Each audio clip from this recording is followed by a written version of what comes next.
الفل. معانا استاذ ايهاب جاي من السعوديه رأسا على اسكندريه.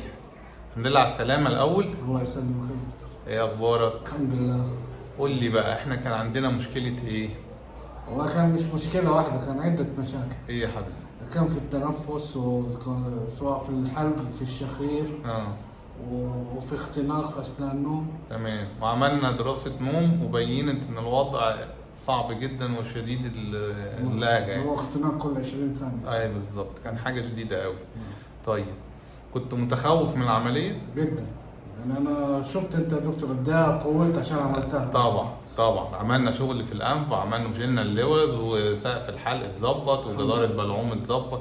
طيب بعد العمليه عدى علينا قد ايه دلوقتي؟ اسبوع. حاسس بايه؟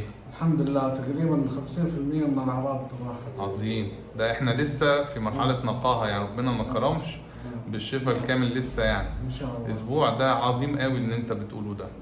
طيب تنصح اي حد انه عنده مشكله الاختناق اثناء النوم انه يعمل العمليه ولا يتقاعس؟ بالعكس، ده يبادر بسرعه يعني. لو كان في حد يحبه ينصحه يعملها صراحه. عظيم. لانه هيرتاح. طيب حبيبي، الحمد لله على سلامتك الله يسلمك وربنا يكمل شفاك ان شاء الله. اللهم ميرسي يا حبيبي. شكرا.